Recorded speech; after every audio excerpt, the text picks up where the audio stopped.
우리가 오늘 한번 살펴볼 말씀은 시편 34편 8절 하나님의 선하심을 맛보았을 때 우리는 어떻게 되는 것인가 라고 하는 것을 한번 보도록 하겠습니다.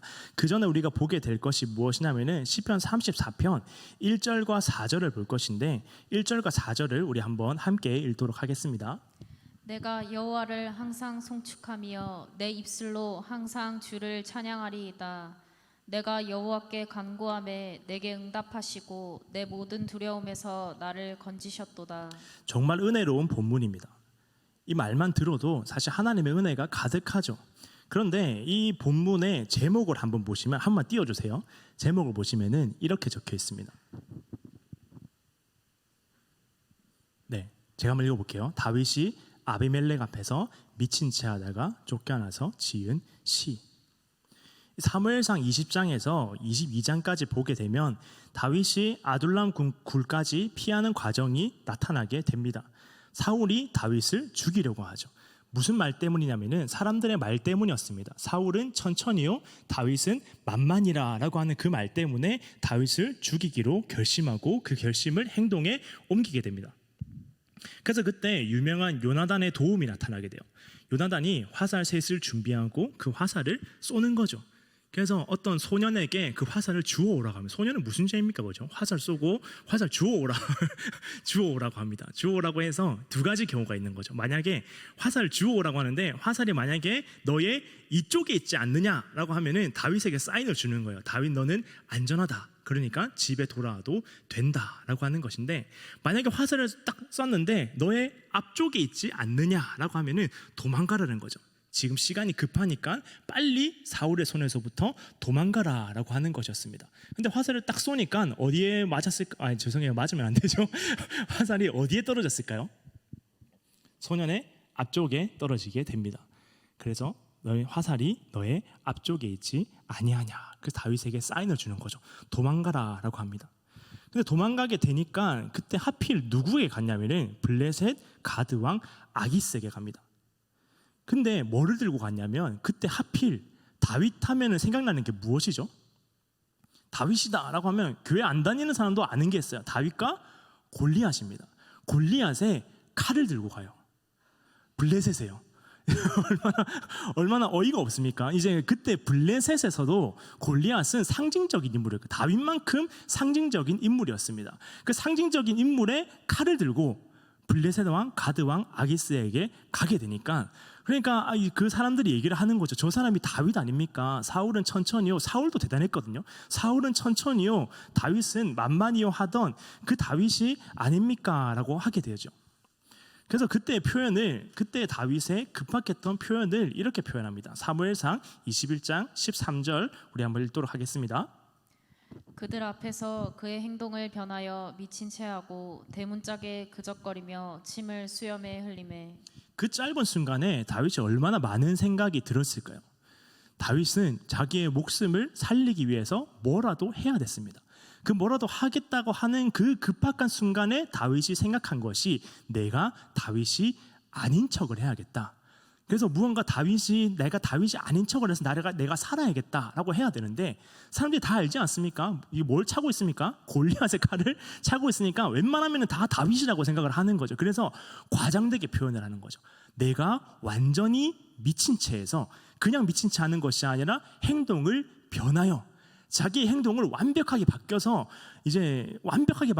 미친 채 하고 대문짝에 그적거리며 침을 질질 흘리는 미친 사람을 표현하게 되는 거죠. 그때 다윗의 심정이 어땠을까요? 우리는 아무도 미쳐본 적이 없습니다. 미친 척 뭔가를 사는 적은 있지만 진짜 미친 척 행동해 보는 적은 없어요. 그런데 다윗은 목숨을 살리기 위해서 내가 목숨을 걸고 연기를 해야 되는데, 그 연기가 바로 완전하게 미친 사람, 그냥 사람들이 보기에 혐오스러워서 가까이 하고 싶지도 않은 사람의 연기를 해야 되니까 얼마나 자신감이 떨어지고 자존감도 내려가고 자괴감이 들었겠습니까? 내가 이렇게 해야 되는구나 라고 하는 생각을 하게 되었죠. 그런데 그때 말한 성경이 바로 시편 34편 1절입니다. 우리 1절 다시 한번 보겠습니다. 다시 한번 읽어보겠습니다. 내가 여호와를 항상 송축하며 내 입술로 항상 주를 찬양하리이다. 이런 말이 나올까요? 방금 자기가 미친 척을 하면서 수많은 생각 가운데 내가 미친 척을 해야겠다. 그래서 온전히 완벽하게 미친 척을 하고 살아 돌아오고 나서 하나님을 송축하며, 근데 여기서 강조합니다. 여호와 하나님을 항상 송축하며 내 입술로 항상 주를 찬양하리이다. 절대 말이 나올 수가 없는 것이죠. 하나님이 나를 그 수많은 어려움 가운데서 건져주셔서, 만약에 아비멜렉의 그 소나기 안에서 내가 죽을 뻔했는데 하나님이 전지전능한 팔로 다윗을 싹 건져내서 내가 나를 살려주셨다라고 한다면은 하나님의 이름을 내가 송축합니다라고 하는 것이 당연한데, 전혀 하나님은 구해주시지 않았습니다. 다윗이 온전하게 미친 척을 해서 다윗의 생명을 겨우겨우 구했어요. 그때 다윗의 표현이 바로 내가 여호와를 항상 송축하며, 내가 미친 척을 안 할 때도, 미친 척을 할 때도, 기름 부음을 받았을 때도, 기름 부음을 받은 것으로 말미암아 내가 도망가고 있을 때에도 항상 여호와를 송축하고 내 입술로 항상 주님을 찬양합니다. 사실 이런 말이 나왔을 거예요. 저 같으면은 하나님, 이러려고 나에게 기름을 부으셨습니까? 내가 이런 꼴을 당하려고, 이런 취급을 당하려고, 내가 목숨을 위해서 이렇게까지 행동해야 할 정도로 살아가게 하기 위해서 하나님 기름 부음을 베푸셨습니까? 나는 이제 어디로 가야 됩니까? 집으로 갈 수도 없죠. 블레셋으로 갈 수도 없죠. 갈 곳이 없는 거죠. 우리가 정말 힘든 것 중에 하나가 그것 아닙니까? 돌아갈 곳이 없을 때 우리는 돌아갈 곳이 있지 않습니까? 여행이 왜 재밌죠? 여행을 가게 되면 돌아올 집이 있으니까 재밌습니다. 내가 여행을 갔는데 집 다 팔아버리고 갔어요. 돌아올 곳이 없어요. 여행입니까? 이민입니다. 돌아갈 수가 없는 거죠. 돌아갈 곳이 있으니까 내가 편하게 되고, 내가 돌아가면 나를 환영해주는 가족이 있으니까, 나를 지켜주는 사람들이 있으니까, 내 편이 있으니까 내 마음이 안정감을 누리는 것인데, 다윗은 아무것도 없었습니다. 어디를 가도 자기를 받아주는 것이 없었죠. 그 놀라운 말이 우리가 아까 읽었던 4절에 나타나게 됩니다. 우리 4절을 다시 한 번 더 읽겠습니다. 내가 여호와께 간구하매 내게 응답하시고 내 모든 두려움에서 나를 건지셨도다. 내 모든 두려움에서 나를 건지셨도다. 사실 우리를 힘들게 하는 것은 두려움입니다. 두려움이요. 내가 어렵잖아요. 내가 힘들잖아요. 근데 사실 어려움 그 자체는 나에게 별로 아무런 것도 주지 못합니다. 근데 그 어려움이 왜 내게 힘듦으로 다가오냐면은 그 어려움이 계속될까 봐 두렵거든요. 그 어려움이 또 일어날까 봐 두렵거든요. 나에게 걱정이 있잖아요. 그 걱정이 나를 힘들게 하는 이유가 내 걱정이 해결되지 않을까 봐 나는 두렵거든요. 두렵기 때문입니다. 내가 힘든 건 두렵기 때문이에요. 그 모든 것의 본질이에요. 내 고난과 역경과 풀리지 않은 상황과 해결되지 않는 모든 문제의 가장 본질에는 두려움이 있습니다. 내가 두렵기 때문에 그것이 힘들게 느껴지는 것이죠.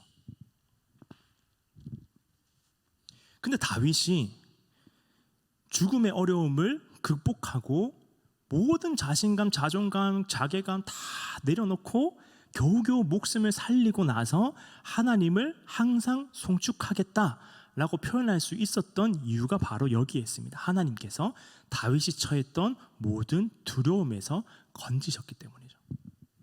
다윗은 두려웠을 것입니다. 자기가 죽을까 봐요. 자기 연기를 믿어주지 않을까 봐요. 근데 하나님은 그 가운데서 다윗의 두려움에서부터 다윗을 건지셨다라고 하는 거죠. 우리가 첫 번째로 하나님께 의탁해야 되는 부분입니다. 두려움에서 건지시는 거예요. 우리가 처한 어려움의 대부분은 이 두려움에서 오기 때문에 하나님, 내가 두렵지 않게 하여 주십시오. 내가 이 표면적인 어려움 때문에 내가 힘들어하지 않도록 내 마음 가운데 두려움을 없애어 주십시오라고 하는 것이죠. 그리고 2절에 이렇게 말씀합니다. 우리 2절 한번 읽도록 하겠습니다. 내 영혼이 여호와를 자랑하리니 공고한 자들이 이를 듣고 기뻐하리로다. 이 공고한 자들을 잘 보여주는 것이 다윗이 그 다음 가게 되었던 아둘람 굴입니다. 그 아둘람 굴이 어떤 곳인가가 사무엘상 22장 2절에 나타나게 돼요. 22장 2절을 우리가 다시 한 번 더 보도록 하겠습니다. 읽겠습니다. 환난당한 모든 자와 빚진 모든 자와 마음이 원통한 자가 다 그에게로 모였고 그는 그들의 우두머리가 되었는데 그와 함께한 자가 400명 가량이었더라. 공고한 자들이 다 모였습니다. 환난당한 모든 자와 빚진 모든 자와 마음이 원통한 자, 마음이 너무나도 답답하고 힘들어서 살 수가 없는 그 사람들이 모였고 그 중에 다윗이 우두머리가 됩니다. 모든 공고한 사람이 모인 곳에 다윗이 우두머리가 되죠. 그 우두머리가 되었다라고 하는 것은 대표했다는 겁니다. 그 대표는 다윗이 가장 공고했거든요. 기름 부음 받았다라고 하는 것은 왕으로 세웠다라고 하는 것이고 그 기름 부음을 받는 순간에 탄탄대로가 열립니다. 그때의 왕이다라고 하는 것은 지금의 어떤 정치인과는 전혀 다른 것이 모든 것을 할 수 있는 것이죠. 그러니까 나라가 자기의 소유였어요. 모든 것을 할 수 있는 그 사람 왕이 된다라고 하는 것은 그 인생의 탄탄대로가 다 열린다라고 하는 것인데 얼마 전까지 미친 체하고 화살 하나에 자기의 목숨이 왔다 갔다 하고 그래서 도망오게 되어진 것이 자기를 반겨주는 사람들이 환난당한 자, 빚진 자, 마음이 원통한 자들만 모여서 있는 그곳 다윗이 기름 부음 받았지만 가장 공고한 사람이었기 때문이죠. 다르게 표현하면은 다윗의 하루가 가장 길었기 때문입니다. 우리가 언제 하루가 길다라고 느끼나요? 너무 힘들고 너무 어렵고 내 하루가 그냥 다시 감당하고 싶지 않을 때 이런 하루는 또다시 살고 싶지 않을 때 하루가 너무 길게 느껴집니다. 아직도 하루가 끝나지 않았을까? 아직도 잠잘 시간이 아닐까? 나는 언제 평안할까? 내일은 이러한 일이 벌어지지 않을까라고 하는 것이 사람의 마음이죠. 그런 다윗에게 그 하루가 가장 길었기 때문입니다. 쫓겨나오고 미친 체하고 숨어 들어가게 되어지는 그래서 그 하루가 가장 길었기 때문이죠. 이 공고하다라고 하는 것은 가난하다라고 하는 표현인데 마음이 가난하다라고 하는 표현인데 이것은 자기가 아무것도 아님을 고백하는 사람에게 공고한 사람이다라고 말합니다. 아무것도 하지 못하는 사람. 이 아둘람 굴은 이스라엘 왕의 역할을 하지 못하는 이스라엘의 영적인 상태를 표현합니다. 이 시대 때 하나님이 일하시는 시대와 하나님이 일하시지 않는 시대를 비교해 보면은 그때 하나님이 일하시고 하나님이 기뻐하시는 시대는 정의가 있었습니다. 정의와 공의가 강같이 넘쳐 흐르는 시대였어요. 근데 하나님이 인정하지 않고 하나님이 싫어하시는 세대는 어떤 세대냐면은 정의롭지 않은 세대죠. 아둘람 굴처럼 환난당한 자가 있고요. 빚진 자가 있게 되고요.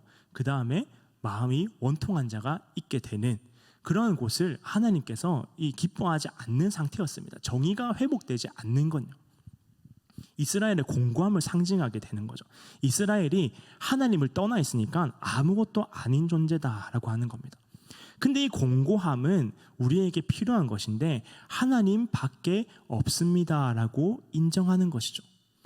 내가 대단해 보이지만 내가 위대해 보이지만 내가 기름 부음 받아서 정말로 왕이 될 거라는 기대감이 부풀어 올랐지만은 지금 하나님께서 나에게 처한 그 두려움을 해결해 주시지 않는다면 내 어려움 가운데 두려움을 없애주시지 않는다면 내가 처한 상황 지금 어떻게 될 줄도 모르고 앞으로 어떻게 될 줄도 모르는 그 상황 가운데서 내 마음에 있는 두려움을 해결해 주시지 않는다면 하나님이 그렇게 해주시지 않는다라고 하면 나는 아무것도 할 수 없는 사람 아무것도 아닙니다라고 하는 표현이 공고한 사람들 이 공고한 사람들이 다 모였다는 거죠. 공고한 사람들이 다윗과 함께 모였다라고 하는 표현입니다.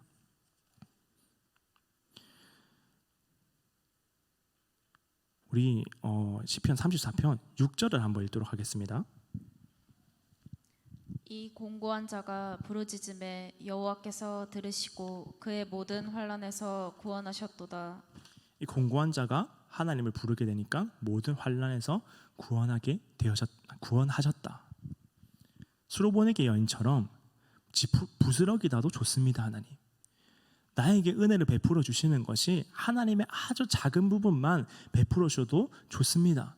나는 내 인생을 도무지 혼자 살아갈 수가 없으니 하나님의 아주 작은 손길이라도 좋으니 그것마저 나에게 허락하여 주십시오. 그렇게 하시지 않는다면, 하나님이 나에게 은혜를 베풀어 주시지 않는다면 아무것도 할 수 없는 존재입니다. 나는 정말로 그냥 표현하게 돼서 나는 아무것도 아닙니다라고 하는 것이 아니라 진짜 내 마음 깊숙한 곳을 보면은 정말로 나는 아무것도 아닙니다라고 하는 사람에게 하나님께서 구원의 은혜를 베풀어 주시는 것인데, 이 공고한 사람이 우리 8절 한번 읽도록 하겠습니다.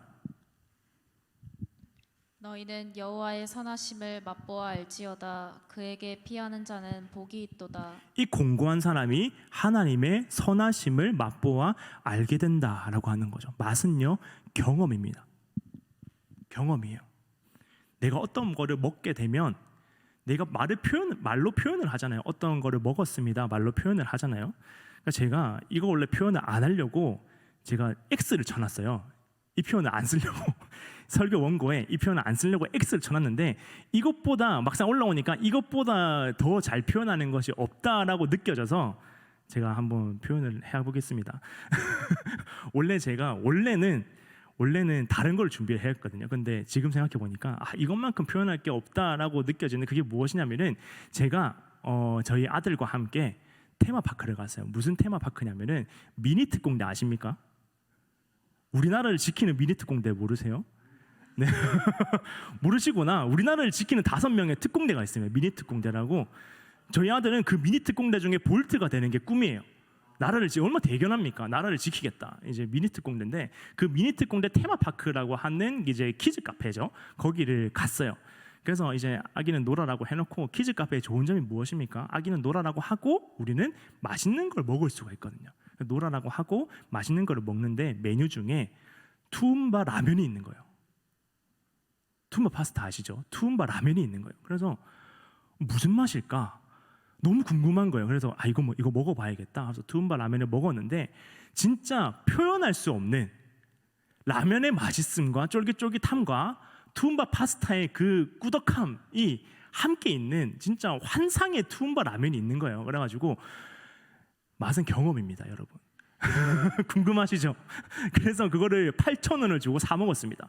그래서 그 다음 날 너무 맛있다, 또 먹고 싶다 했는데 세븐일레븐에 그게 있는 거예요. 투움바 라면이라는 게 라면이 있는 거예요. 그래서 설마 이걸까? 저는 투움바 라면을 이 사람들이 개발해서 만든 건 줄 알았는데, 투움바 라면을 사서 집에 와서 끓여서 먹어보니까 똑같은 맛이 나는 거예요. 개발한 게 아니라 8,000원 주고 내가 사 먹었던 투움바 라면이 한 개 1,200원밖에 안 하는 거였구나. 이거를 먹고 나서 이런 거였구나라고 하게 되었는데, 맛은요, 경험입니다. 제가 아무리 말씀을 드려봤자 여러분들이 집에 가서 세븐일레븐에서 투움바 라면을 먹어보지 않는 이상 그 맛이 무엇인지 깨닫지 못하는 거죠. 저희가 제일 맛있는 게 무엇입니까? 여러 가지가 있지만은 엄마가 해주는 김치찌개, 된장찌개 이런 게 제일 맛있다고 느끼잖아요. 근데 그게 정말로 객관적으로 맛있을까요?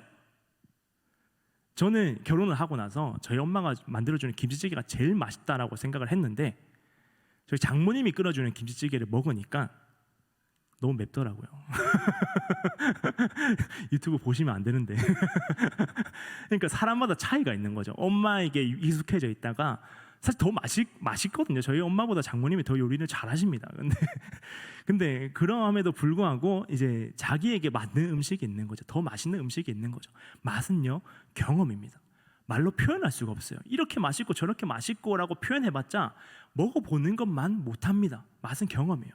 그 말이 무엇이냐면은, 하나님의 선하심을 맛보아 안다라고 하는 것의 의미가 그 선하심을 깨닫고 경험하고 분명히 알게 되는 것인데, 다른 사람이 알지 못하는, 나에게 정말 맛있는 것이요, 다른 사람에게는 별로일 수가 있어요. 다른 사람에게 별로인 것이요, 나에게는 정말 맛있을 수가 있습니다.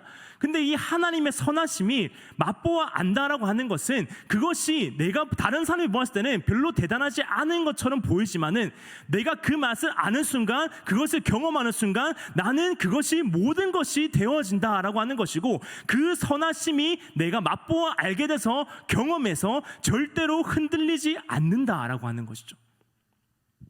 내가 무언가를 공부해서 알게 돼서 아는 것보다 내가 직접 경험해서 알게 되는 것을 따라가지를 못합니다.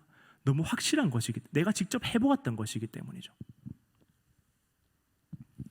하나님의 선하심이 너무나도 분명하고 완벽해서 그 선하심을 내가 맛보아 알게 되어지니 도무지 그 맛의 경험에 사로잡혀서 하나님의 선하심이 너무나도 대단하고 위대해서 내가 다 말로 표현할 수가 없습니다. 그냥 경험해 보는 것밖에 되어지지 않습니다 라고 하는 것이 하나님이 공고한 사람에게 주시는 선물입니다.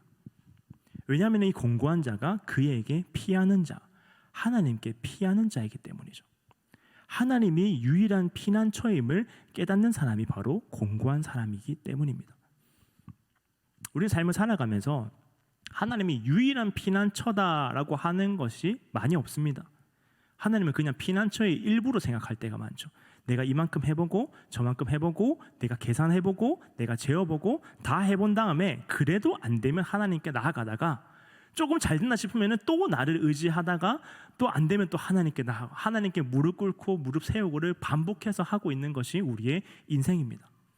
근데 하나님의 그 선하심을 맛보아 아는 사람은 하나님께 피하는 자인데 하나님이 정말로 유일한 피난처이십니다.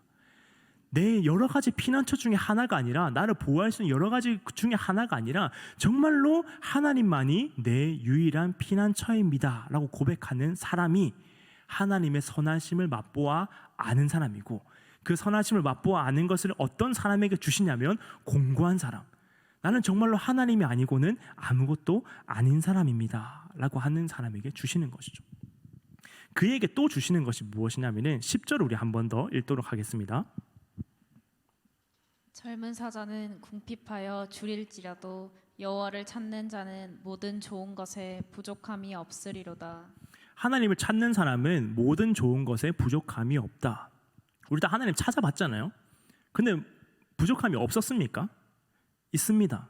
저 많이 부족한 것 같아요. 부족한 게 너무 많아요. 갖고 싶은 것도 많고 되고 싶은 것도 많고 얻고 싶은 것도 많은 거죠. 부족함이 많습니다. 그런데 하나님이 시편을 통하여서 다윗에게 모든 좋은 것에 부족함이 없다라고 하는 표현의 진짜 의미는 가장 좋은 것에 부족함이 없다라고 하는 거죠. 만약에요, 내 옆에 사람이 이 폰 케이스잖아요. 폰 케이스가 10만 원짜리예요. 막 모든 기능이 다 됩니다. 뭐 NFC, 뭐 맥세이프, 또 있죠. 뭐 무선 충전기가 되는 뭐 케이스 하든 10만 원짜리인데 다 되는 거 너무 좋은 거예요. 근데 나는 케이스가 없는 거예요. 근데 중요한 게 뭐냐면은 이 사람이 가지고 있는 폰 케이스 안에 있는 핸드폰은 제가 가지고 있는 핸드폰, 이제 아이폰 중에서 제일 싼 핸드폰, 아이폰 12 미니 제일 용량 작은 거 이거예요. 혹시 그거보다 더 안 좋은 핸드폰 쓰시는 분 계시면 이 핸드폰이에요.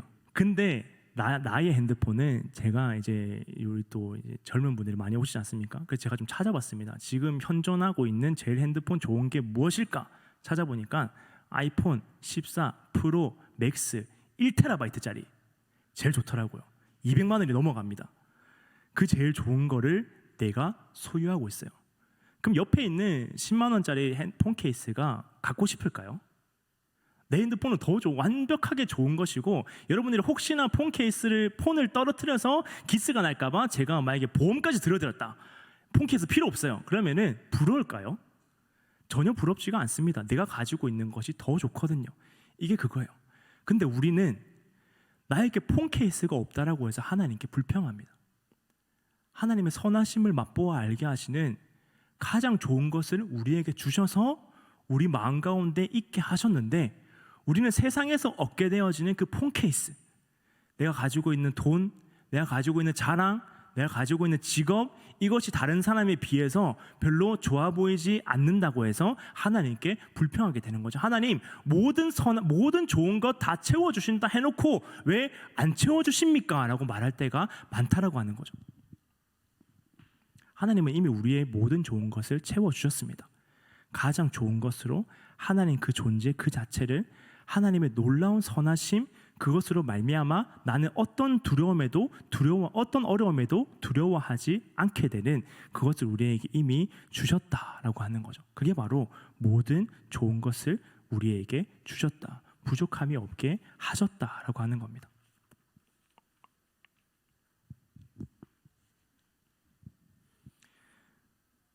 이 하나님께 피하게 되는 사람, 이런 하나님께 하나님의 유일한 피난처임을 알고 피하게 되는 사람. 우리가 폭우가 엄청나게 내릴 때, 비가 엄청나게 내리게 될 때 우산을 쓰고 있잖아요.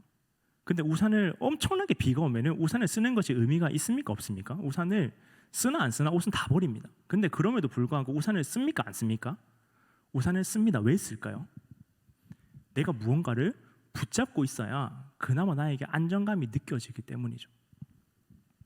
하나님께 피한다라고 하는 것은 내가 하나님을 붙잡고 있는 것인데, 그 붙잡고 있는 것이 그냥 우산 한 쪼가리를 그냥 붙잡고 있는 것이 아니라 내 모든 것을 해결하여 주시는 그 놀라운 하나님의 섭리하심과 위대하심과 선하심을 내가 붙잡고 살아갈 수 있도록 하나님께서 허락하여 주신다라고 하는 거죠. 가장 좋은 것으로, 가장 선한 것으로 날마다 우리에게 채워주신다라고 하는 것입니다. 말씀 한번 정리할 것인데, 네, 주사님 우리 말씀 정리할 것인데 네, 제가 적응이 안 되는 게 이제 읽어주시는 거랑 이제 정리해 주시는 거랑 다른 게 없거든요. 읽어주시지도 않고 정리해 주시지도 않습니다. 근데 정리할 때 피아노의 힘을 빌리시더라고요. 그래서 저도 한번 피아노의 힘을 빌려서 MR을 이제 BGM을 틀어주시더라고요. 정리하면 이렇습니다. 하나님이 우리에게 하셔야 되는 것이 무엇이냐면은 우리의 공고함을 깨닫게 해주시는 거죠. 모든 사람들이 인정하지 않습니다. 나는 하나님만으로 만족할 수 있는 사람입니다. 하나님 없이는 아무것도 아닙니다. 인정하죠. 근데 깊은 곳을 들여다보면은 정확하게 완벽하게 부족함이 없이 인정할 수가 없습니다. 하나님이 그렇게 해주셔야만 하거든요. 하나님 우리의 공고함을 깨닫게 하시고 그것으로 말미암아 하나님의 선하심을 맛보아 알게 하셔서 그 유일한 선하심을 내가 경험함으로 알게 하셔서 하나님의 항상 우리의 피난처 되심을 경험하고 내가 붙잡을 수 있는 가장 강력하고 완벽한 우산이 되어 주시기를 기억하고 경험하고 하나님이 언제나 우리를 모든 좋은 것에 부족함이 없게 하시기를 가장 좋은 것으로 날마다 우리를 채워주셔서 가장 좋은 것으로 우리에게 부족함이 없게 하여 주시기를 날마다 그 선하심을 맛보아 아는 것이 우리에게 날마다 공급되게 되어져서 우리가 세상을 살아가는 어떠한 어려움 가운데서도 나를 두려워하지 않도록 하시기를 하나님께서 그렇게 하시기를 원합니다. 그래서 우리가 내가 여호와를 항상 송축하며 내 입술로 항상 주를 찬양하리이다 라고 고백했던 다윗처럼 이것이 우리의 고백이 되어졌으면 좋겠습니다. 내가 어떠한 상황 가운데서 항상 하나님을 송축합니다. 내가 가난할 때나 부할 때나 실패했을 때나 성공했을 때나 다른 사람이 나를 낮게 보거나 높게 보는 그 모든 순간 가운데 내 입술로 항상 주를 찬양하기를 원합니다. 이 고백이 우리의 고백이 되었으면 좋겠습니다. 우리가 세상을 살아갈 때 공고할 때가 많지 않습니까? 그 공고한 모든 순간들 가운데 그 공고함이 아무것도 아닌 것으로 떠나고 내 부족함만 밝혀지는 것으로 끝나는 것이 아니라 하나님의 선하심을 고백하는 도구로 하나님께서 그렇게 사용하셨으면 좋겠습니다.